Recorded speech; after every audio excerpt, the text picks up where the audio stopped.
to it. My name is Scott Redler, Chief Strategic Officer of T3Live.com. Welcome to today's morning. I'm kidding. Today's not the morning call. It's a recap. Jesus, discombobulation. Anyway, so I wanted to give you guys a quick look at just the VTF because some of you guys, want to know what reasons I have to be in some names, what's my commitment to some things, and it's different across the board. So I'm going to try and do like a lightning round, as if you were asking me a question: why are you in this? Why are you in that? Why in this? Why in that? And then go over the quick strategies. So first of all, here's the spies. Okay, you had the shot across the bow. Remember this day, that's when I think DeMark and Kramer said we're going to fall 10-15%. Market had its chance, matched the low of last week, reclaimed, and now all of a sudden it looks like we're ready to take out the all-time highs. So what about this chart looks, bearish to you? Nothing, and its sentiment's bad, so that's why I'm in a bunch of positions. So let's go through them one by one. Apple, lethargic, hard to trade. I've been in it for a while. I've been in it since I think this day. It's going sideways. At some point, maybe some power comes back. Those who are frustrated are those who are adding on strength.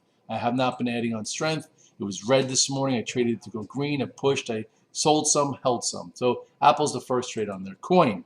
That's the next thing on the VTF. Coin. This was a great trade, to be honest. Coin right around here. I'm like, hey, I have a feeling I want to put on a big call spread. I wanted to put on the 260s. You could see it right here, the 260s by 270s. The 260s I bought a bunch of days ago, and then the 270s I sold after this move. Okay, so I was actually able to time it. So I think the whole call spread cost me $1. Some guys like, Red Dog, you're already up 300% in your call spread. I'm like, well, if you're really uncomfortable about it, sell it. Sell some. Sell half. We did that with Amazon, and then whatever you kept, you got hurt on because it didn't work. But anyway, I did come in long today, and then all of a sudden, I actually added to it, and I made really good money around coin. Coin, look, where is the overnight? Coin, I don't know how to get it all the way to the bottom. Anyway, so that's that. So coin, was something that I came in. I was like, it's got to hold 236. If it holds 236, maybe it can go green. Then all of a sudden, crypto had a nice move. I was watching out of the corner of my eye, and this was a nice move. Now, do I think it gets above this tomorrow or the next day? I don't know. I'm in smaller than I had coming in today, but I also had a lot more intraday, so that was a good trade. Just on the crypto front, guys impulsed me to get into Riot. Riot, if you remember back in the day, we had we rode this thing to over 80. Now it's at 33. It's been broken like a lot of names out there. Most of us have been out of this name for a while now. So now, does it look like it's ready to go a little bit? I guess so. So I'm in some, and we'll see what happens tomorrow. Does it get above and stay above 30? What is this? 35.49 maybe. All I know is it's hanging in there. Crypto kind of held where it had to, even after shaking it up a little bit this morning. So I am in some. Riot. So this is a good reason to be Riot, right? Took back the moving averages, trying to kind of rebuild. Maybe there's a new active sequence. Crypto's acting better. Mara also. This actually poked its head above it. So Mara is leading Riot. So those are my three little, not little, but those are my three crypto affiliates. And then you go back to crypto, you'll see that Bitcoin kind of held where it had to again. Tried to break below and then caught a lot of people by surprise, which was good, which is what gave us some confidence to buy the coin and this and that. And again, like I said before, Ethereum is my biggest position in my Coinbase Pro account, and looks like it's on its way to here. And then it now looks like ultimately, if Bitcoin continues to act well, why can't this get back towards 3,200-ish? So if you were to have some offers out, maybe you have some. This is how to get 3,240. That's 29. So I just put some out 29.40 and some into here, and this is when we bought a lot of it back. I still like ADA. I think ADA is going to push into the 150 area. I still like Mana. I bought a lot in the hole. If we can get above this, there's a lot of room up there, back to $1. And I'm also on a decent amount of Matic that's been lagging. So those are the names that I'm in crypto land. You can't see those, but we talk about it. It's on my note. But in the stock market, I'm in a little Riot and a little Mara. We'll see. Let's move on. Let's go back to the VTF real quick. VTF. All right. Then you have some things that I've been in for a little bit. I've been in MSOS, which is the U.S. cannabis ETF, and it's not great. It's not compelling, but it's something I kind of been sitting in. I think I got in on this day, and it hasn't got me out. If you were in it and you said I'm going to be in it versus the low. Well, never hit a low, so I stayed in it. Nice move. XLF, I've been in it for a bunch of days. I did not add through the highs here, but it's in a channel. I didn't want everything to just be tech, just in case they go after some value, some cyclical, some whatever. Some guys said, "Hey, I'm adding to my, to my XLF as it clears." That's good. I added on these days. I'm sitting. Best two stocks out there is Morgan Stanley. Maybe it gets above 98.39 at some point. Goldman Sachs also looks pretty good. Nice little descending trend line here. Maybe it gets above this. I have too many positions on right now to be in some banks besides the XLF. I have enough of that. What's next down the line? Netflix. I haven't been in Netflix for a while, but look at Netflix today. I talked about it, the pocket pivot in the morning note, saying, hey, some guys are, long verse. Verse means verse 505 instead of adding through a price pivot. Others want to get on a big move above 518. Well, it did happen, so maybe it continues. So that's worth trading. Still in a huge channel, a huge accumulation, and maybe there's room there. So Netflix, that's why I'm in Netflix. What's next? NEO, I bought this morning because Tesla's been strong. NEO's been okay. It was red, and it went from red to green. Now look at this pattern. Looks like a nice bull flag above the moving averages, acting a little bit better. So I'm in some. I'm not in a whole hell of a lot, but there's a reason for it. Palantir, I also re-entered yesterday. Why? Because it's holding here. We played it from this active sequence to there. Most guys got stopped out. I'm not exactly sure what I did.